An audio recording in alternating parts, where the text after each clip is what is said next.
Bueno, buenos días o buenas tardes, todas y todos. Quiero agradecer a la gente de Voces de la Pandemia que invitó a grabar este video sobre la situación que estamos viviendo. Quería hacer algunas reflexiones muy generales en dos planos, tal vez. Por un lado, el plano de la pandemia en su situación actual e impacto en el sistema educativo, y por otro, que es lo que seguramente más ha ocupado las reflexiones y más nos ha preocupado a todos, que es qué pasa a mediano y largo plazo. En última instancia, cuáles serán las experiencias, las huellas, las herencias, los rastros que esta situación dejará sobre el sistema educativo, las escuelas y, en mi caso particular, por el tema que más me preocupa, la enseñanza. Eh, Quería hacerlo en la forma de algunas notas, eh, ir desarrollándolas, por supuesto no dándolas con ninguna certeza, sino tratando de invitar más a una discusión que es la que todos tenemos con nosotros y con nuestros compañeros y colegas en este momento. Creo que una primera cuestión con respecto a la situación de pandemia es que su carácter ha cambiado con el tiempo, de una primera expectativa de un ciclo corto, que uno de alguna manera pensaba podía ser absorbido con relativa facilidad o con alguna planificación por el sistema, se ha convertido en un proceso relativamente prolongado. Más allá de las expectativas que puedan surgir de alguna solución, todo parece que no va a ser en el corto plazo,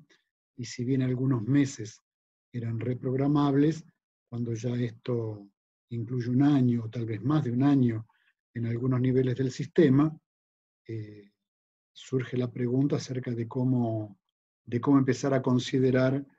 este tiempo y la eficacia formativa de este tiempo, que constituirá para los estudiantes en una porción importante de su proceso formativo, lo cual lleva a pensar, cosa a la cual me referiré más después, en dispositivos y la forma de encarar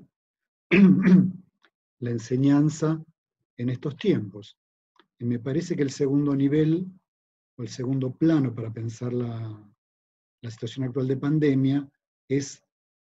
de acá a mediano plazo y a futuro, y ahí surge tal vez mi segunda nota,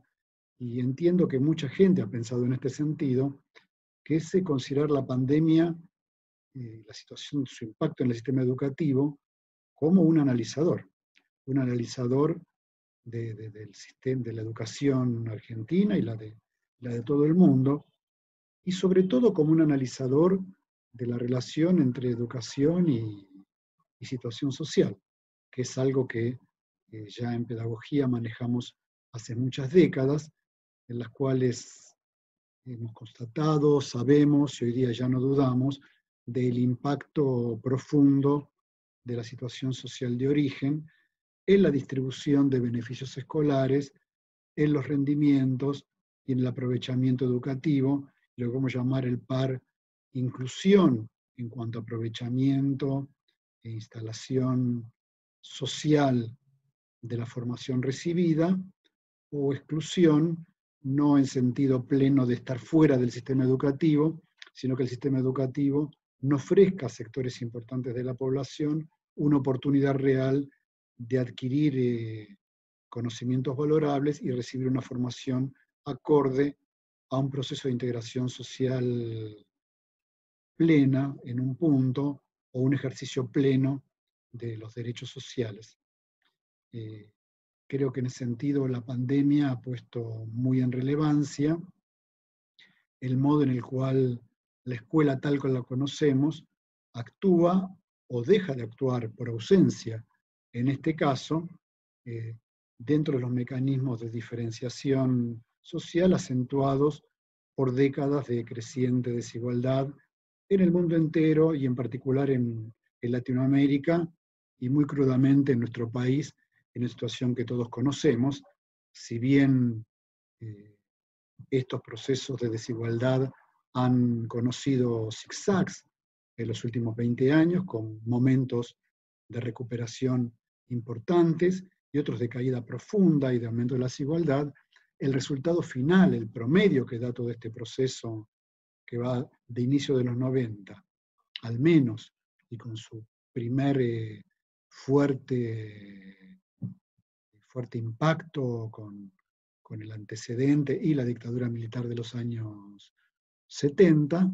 digo, si bien esto ha reconocido zigzag y con periodos de recuperación importante, el saldo final es un aumento de la desigualdad estructural que no ha podido ser superado en los mejores momentos de mayor distribución y mayor reconocimiento de derechos, lo cual encuentra al país en una situación mucho más compleja. El sistema educativo enfrenta una situación mucho más compleja. Creo que la pandemia lo que muestra es con agudeza esa situación de desigualdad y cómo las distintas clases sociales se posicionan de manera distinta en el acceso a recursos educativos. La ausencia de la escuela en su formato presencial, en su formato habitual, expone con mucha mayor crudeza esta diferenciación. Y al mismo tiempo contribuye a marcar su relevancia. Y hay que reconocer que la estructura escolar, una estructura ya antigua, históricamente instalada, con mucho recorrido y con muchas críticas, por supuesto, sigue siendo, pese a las críticas, pese a los anuncios a veces más fundamentados, a veces más apocalípticos acerca de su final, de la ansiedad de su reemplazo o de la existencia de fuerzas que crecientemente tienden a reemplazar el papel escolar en la transmisión de conocimiento, fuerzas innegables por otro lado. Creo que la situación actual vuelve a poner en fuerte evidencia su papel central y principal como espacio de distribución de conocimiento y de acceso de conocimiento y como motor principal de la transmisión cultural, sobre todo para aquellos sectores que se pueden beneficiar menos de otro tipo de mecanismos al cual los sectores mejor posicionados socialmente pueden acceder de otra manera.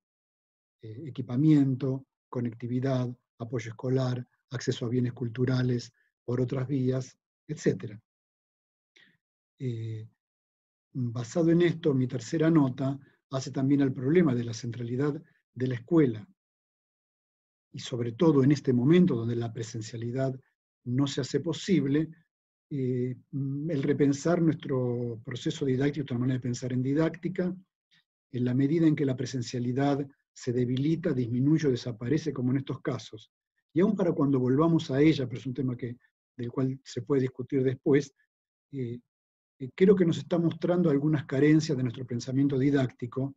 dado que el trabajo no presencial exige unos marcos de un tipo de estructuración, de sistemática y de método al cual los planteos didácticos actuales han,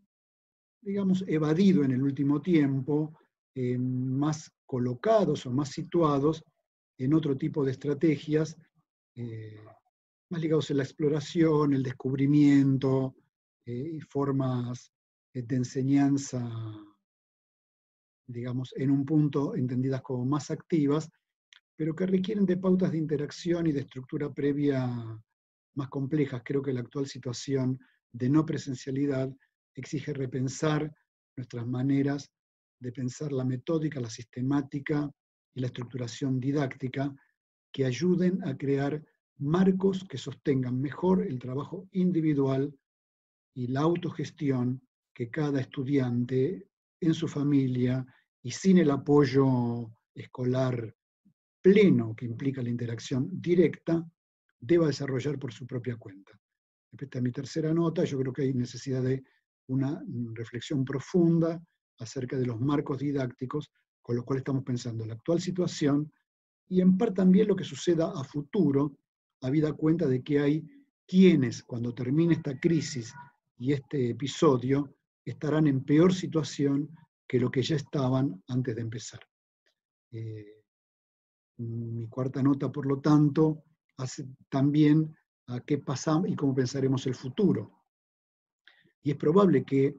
la importante experiencia que todos hemos tenido en este tiempo con respecto al uso de nuevas formas de comunicación, de nuevos instrumentos, de nuevas bases, de nuevas plataformas para la interacción didáctica, ha despertado mucha expectativa en algunos de cómo esto repercuta en el futuro, en lo que sería una renovación del planteo de enseñanza en los distintos niveles del sistema educativo. Yo creo que tomar con prudencia estas cuestiones, como señalé antes, la actual situación no demuestra la debilidad de la escuela, por el contrario demuestra la necesidad de la escuela y de su formato presencial, y que creo que debemos pensar todo lo que estamos haciendo, no como formas de reemplazo, sino como instrumentos complementarios a incluir en nuestra tarea. Creo que en ese sentido la actual situación ha sido importante porque, como toda ruptura de la rutina